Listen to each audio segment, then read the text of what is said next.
चंद्रयान 3 ने अब तक चंद्रमा पर कुछ बेहद महत्वपूर्ण तत्वों की मौजूदगी का पता लगाया है। प्रज्ञान रोवर और विक्रम लैंडर पर लगे उपकरण लगातार चांद को स्कैन कर रहे हैं। इसरो ने एक अपडेट में बताया कि लैंडर पर लगे instrument for the lunar seismic activity ILSA ने कोई इवेंट रिकॉर्ड किया है। यह नेचुरल इवेंट लग रहा है। इसरो इस इवेंट के सोर्स का पता लगा रहा है। विक्रम लैंडर पर लगे रामबी LP ने भी प्लाज्मा एनवायरनमेंट का मैप बनाया है। रंभार से रेडियो वेव कम्युनिकेशन में लूनर प्लाज्मा की वजह से आने वाली आवाज को कम करने में मदद मिलती है। जब विक्रम और प्रज्ञान अपने 14 दिन के मिशन को पूरा कर लेंगे, तब नासा का payload laser retro reflector array LRA active होगा। यह चांद पर किसी भी OMZT को ट्रैक करने में काम आएगा। चंद्रयान 3 मिशन के अहम अपडेट्स देखिए। रोवर प्रज्ञान के दूसरे उपकरण ने भी चांद पर खोजा सल्फर। चंद्रयान 3 के रोवर प्रज्ञान में लगे दूसरे इक्विपमेंट ने भी चांद के साउथ पोल की सतह पर सल्फर की मौजूदगी का पता लगाया है।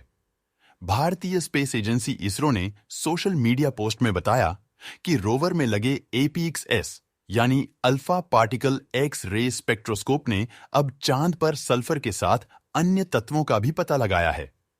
इसरो ने यह भी कहा कि अब इस बात खोज कर रहे हैं कि चांद पर सल्फर आया कहां से। यह आंतरिक इंट्रिंसिक रूप से मौजूद है कि कोई ज्वालामुखीय घटना वॉल्केनिक है या फिर किसी उल्कापिंड मीटियोरिटिक से चांद पर पहुंचा है। इससे पहले रोवर पर लगे laser spectroscope LI base equipment ने सल्फर की मौजूदगी का पता लगाया था। इस उपकरण ने aluminium, calcium, iron, chromium, titanium, manganese, silicon और ऑक्सीजन का भी पता लगाया था। इसरो ने एक वीडियो जारी किया जिसमें 18 सेंटीमीटर लंबे APXS को घुमाते हुए एक ऑटोमेटिक मैकेनिज्म दिखता है। APXS कैसे काम करता है? APXS ने चांद की सतह पर सल्फर का पता लगाया है। यह उपकरण सतह के नमूने पर अल्फा कण और एक्स रे फेंकते हैं। नमूने में मौजूद एटम बदले में उसमें मौजूद तत्वों के अनुरूप खास तरह की विशिष्ट एक्स रेज लाइनें उत्सर्जित करते हैं। इनसे निकलने वाली एक्स रे की एनर्जी और उनकी तीव्रता को मापकर रिसर्चर उस सैंपल में मौजूद तत्वों और उनकी प्रचुरता का पता लगा सकते हैं। रोवर ने अपनी जांच में एल्यूमिनियम, सिलिकॉन, कैल्शियम और आयरन जैसे प्रमुख अपेक्षित तत्वों के अलावा सल्फर समेत दिलचस्प छोटे तत्वों की मौजूदगी की खोज की है।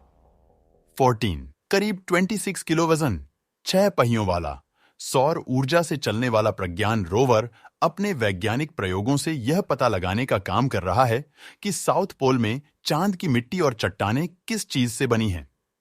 चांद पर सल्फर का मिलना क्यों अहम?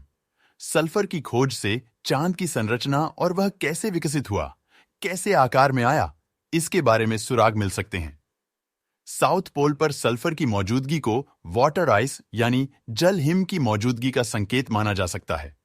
यह जल हिम भविष्य में इंसानों की रिहाइश के लिए पानी का स्रोत साबित हो सकता है। इस वाटर आइस में जीवाणु हो सकते हैं जो धरती से बाहर जिंदगी का सबूत साबित हो सकते हैं। इस सल्फर से स्पेसक्राफ्ट के लिए फ्यूल बनाया जा सकता है। चंद्रयान 3 मिशन का हिस्सा रहे M। श्रीकांत ने उम्मीद जताई है कि जब चांद पर 14 दिनों की रात के बाद फिर सूरज चमकेगा तो लैंडर और रोवर फिर काम शुरू कर सकते हैं। अखबार टाइम्स ऑन ऑफ इंडिया से बातचीत में श्रीकांत ने कहा, हमारी प्राथमिकता यह तय करने की है कि एक लूनर दिन, पृथ्वी के 14 दिन, जब वहां सूरज की रोशनी रहती है, तब तक हम जितना ज्यादा हो सके साइंटिफिक डेटा जुटा लें। अभी रोवर और लैंडर चांद पर 7 दिन और काम करेंगे और फिर सूरज ढलने के बाद ये काम करना बंद कर देंगे।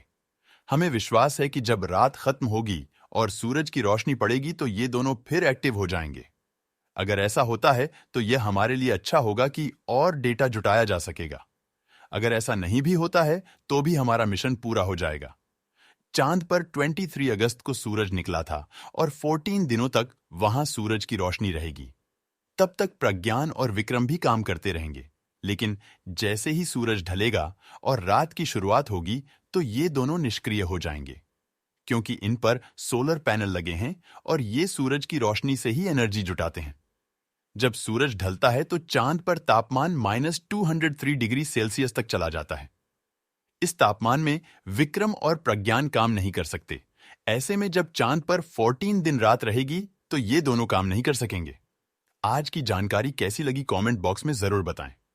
चैनल पर नए हैं तो चैनल को सब्सक्राइब जरूर करें। मिलते हैं नए वीडियो नए जानकारी के साथ। धन्यवाद।